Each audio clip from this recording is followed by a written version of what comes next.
The biggest sign that you are not valuing yourself, that is feeling like you have to justify or over explain your decisions in the past or mistakes that you have made. So I'm not saying you never explain yourself, but here's what I want to make really clear. When you feel like you have to over explain something or justify something or give somebody a good reason to say, okay, that's fine. You're allowed to have that work gap. You're allowed to make that mistake. You were allowed. It's okay. Like if you feel like you need that approval from somebody, then that is a sign that you are not valuing yourself. Okay, so the biggest one is work gaps. People think like they have to justify their work gap. They have to say, "Oh, well, I did it because I had this really good reason, and I had to take care of my whatever, my elderly parents, or I wanted to stay home with my kids, or if you made a mistake at work, you'll be like, "Oh, I'm so sorry, I missed that," or I'm so sorry, like I should have done better, and you end up feeling terrible about either the work gap or the mistake you made or whatever it is, right? And when you approach the thinking about the circumstance, so the gap or the mistake in that way, you are missing the value that you could be extracting from those situations. So there's value in taking a work gap and there's value in making a mistake. And both of those are value that you can now bring to the person that you are offering to work with, right? And I like to see interviewing and I like to see interviewing as offering something, like you're offering value. And sign up for my class because I'm going to talk to you about how to present that value like a box of gold. Like you're so excited because you're like, I have this box of gold for you, instead of being like having to explain why it might still be valuable even though you took a break or whatever. I really don't advocate for that. And I think that that line of thinking totally devalues you. So when you are thinking about, oh, I need to explain it, I need to justify it, I need to prove that I'm still capable, I need to prove that, just because I made this mistake, I'm still valuable, that is the wrong way to think about it. So here's how I suggest instead. You own your decision. You look at it as if you are looking at your best friend and they made this decision or they made this mistake, or you're looking at someone who you really love and say they took a work gap. And I don't care if it was for a good reason or not. You can decide to do something and then you can own it and you can say, I did this. That was my decision at the time. I'm supporting myself with that decision. And if you don't support me, then that's okay, but you're not my people. And I know people are like, oh, but what if they don't like it? What if they don't approve of me? That is the subtle undervaluing that's going on in your head, right? And I know this because when you show up like that, people just respond to you differently, and then you end up attracting and keeping different people in your life because that's how you conduct yourself. And that's one of the things I'm going to teach you. I teach in my program. I'm teaching on the free class, How to Value Yourself So You Can Finally Get Paid What You Deserve, is you instruct people how to treat you. Okay. And that doesn't mean we don't get people coming into our lives that don't treat us like we prefer, but we get to set that standard for ourselves. And then we ultimately do decide who we end up keeping around and having as part of our lives, and who has access to speaking to us and getting our gift of what we have to offer. So if you find yourself doing this, I want you to switch your approach. So your approach, instead of thinking, oh, I have to over explain, I have to, if it's any subtleness of like, I have to prove that this is okay, you want to switch that to, I'm owning my decision, and look at it as someone you love made that decision, and say, how would I look at what they did, and how would I completely understand it and think that, and not question it whatsoever. Just be like, no, I trust them. They made that decision. They had a good reason. And that doesn't take away anything that they could do now in the future, right? It doesn't take away their value. It doesn't take away their capability.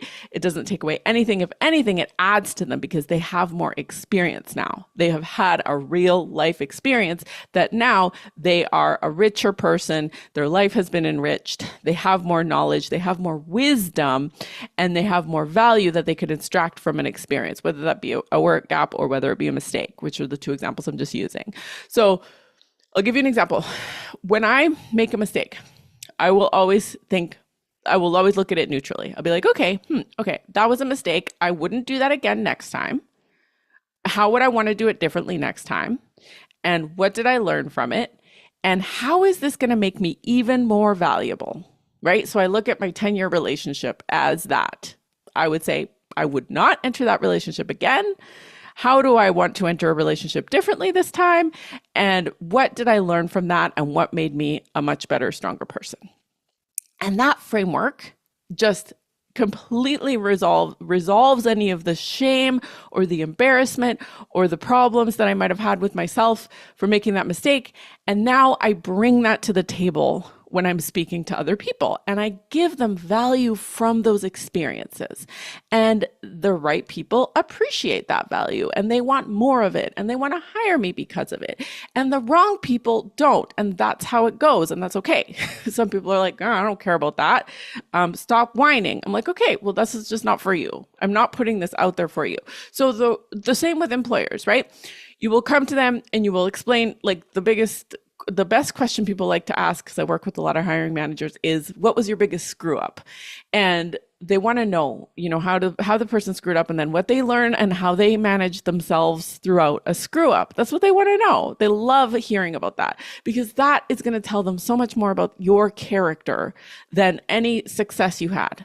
Because like one of my mentors likes to say, he says, success is a crappy and quiet teacher.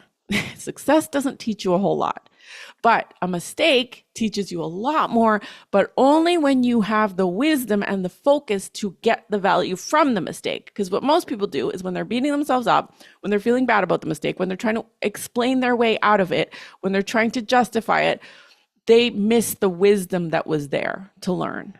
And that wisdom is the value that you then take and then you then package and then you then offer for an increased amount of salary later on. You're like, yes, this is the mistake I made. This is what I learned. This is how I'm going to do it better.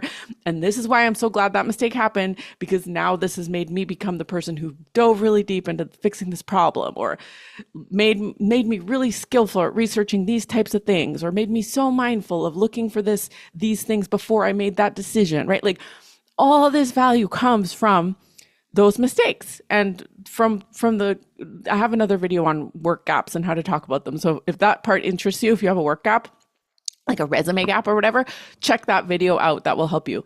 But we do not need to undervalue ourselves in these situations because our value actually gets greater. It actually increases when we make a mistake or we have a setback. And it can increase, like it's your choice, right? The only reason that it wouldn't is if you are in that shame, blame, embarrassment, trying to explain it away, trying to justify it, trying to make it like it didn't happen. And while you're like, if you're still in the place where you wish the mistake didn't happen, then you haven't extracted the full value from it. And that's where the work is to do. So if you're interested in learning how to extract the value from your mistakes, learning how to extract the value from every area of your work history, no matter how scattered it is, or no matter how much you think people won't think it's the perfect work history, or they won't think that you have the perfect amount of experience or the perfect amount of education. If you want to learn how to extract the value from what you already have and package it up so that it literally feels like a box of gold that you're then going to offer people, sign up for my class. It's called How to Value Yourself, so you can finally get paid what you deserve.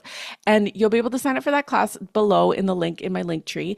And if it's already passed, you'll have access to the replay. And I highly recommend you watch the replay. I will be doing these live periodically, but if I'm not doing a live one coming up, watch the replay. Don't miss it. Don't postpone it, because the insights that you'll get from this class will help you show up differently and instruct other people what to think about you and how to treat you and whether or not to hire you. So sign up for that class now, and I will see you there.